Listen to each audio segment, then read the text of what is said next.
और परमाणु बम बनाना इतना जटिल प्रक्रिया क्यों होती है, और इसके बारे में हम लोग पूरे डिटेल से समझते हैं। देखिए, कोई भी परमाणु बम हो या फिर न्यूक्लियर रिएक्टर हो, उसमें जो यूरेनियम का यूज होता है, वो ये यूरेनियम जो होता है वो यूरेनियम 235 का यूज होता है। इसे येलो केक कहते हैं क्योंकि ये येलो कलर का होता है। हालांकि जब हम इसे शीशे में रखते हैं तो ऑक्सीजन से रिएक्शन करने के बाद और कई सारे रिएक्शन के बाद ये हल्का ग्रीनिश टाइप का भी दिखने लगता है।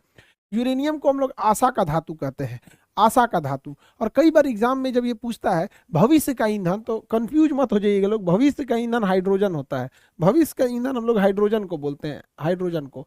और आशा का धातु का अगर कहेगा तो यूरेनियम होगा। येलो केक भी होगा तो यूरेनियम। दुनिया का सबसे महंगा पदार्थ यूरेनियम है। हालांकि इसकी प्राइस का कभी कोई डिस्क्लोज किया नहीं इंटरनेशनल मार्केट में, हालांकि दुनिया का सबसे महंगा पदार्थ है।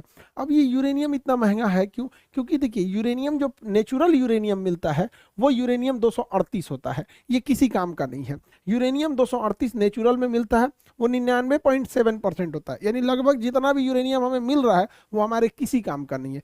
यूरेनियम 99.3 होता है, 7 लिख दिए 3। अब ये जो हमें हमें जो प्राप्त करना है यूरेनियम 235 चाहिए। अब ये यूरेनियम 235 कितना चाहिए, कितना है प्रकृति में?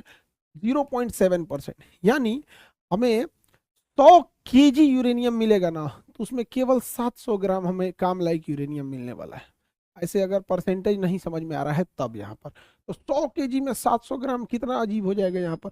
तो और दूसरी क्या है ना, दोनों मिक्स होता है। यूरेनियम 235 और यूरेनियम 238 दोनों मिक्स होता है। हमें 238 का काम नहीं है, हमें काम है 235 का। अब इसी को इम्प्रूव कर दिया जाता है, और 235 को जब एक्सट्रैक्ट करके बाहर निकालते हैं तो उसी के यूज करके हम परमाणु बम बनाते हैं। यही शकल है परमाणु बम की। या फिर उसको बिजली घर में बना के उससे बिजली बनाते हैं यहाँ पर। अब इसको कैसे हम लोग लाते हैं इसे समझते हैं। हम जो यूरेनियम मिला है हमें, उसमें 235 भी है और 238 भी है। 235 और 238 दोनों है। इन दोनों ही यूरेनियम को एक सेंट्रीफ्यूल नामक डिवाइस में डालकर, सेंट्रीफ्यूजल नाम के डिवाइस में डाल के गोल गोल घुमाया जाता है।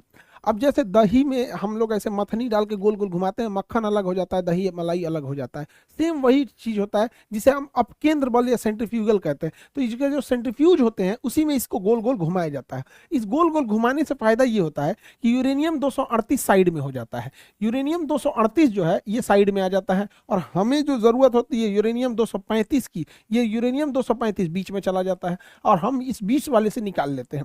इन दोनों में आपस में दोबारा ना मिले और आसानी हो इसे हटाने के लिए, इसलिए इसमें यूरेनियम हेक्साफ्लोराइड नाम की गैस को अंदर डाल के उसके बाद इसे घुमाया जाता है। इसकी फिक्स स्पीड होती है कि इतने स्पीड पे घुमाएंगे तो एक्सट्रैक्ट अच्छे से होगा, और अगर स्पीड कम और ज्यादा होगी तो इसमें बहुत प्रॉब्लम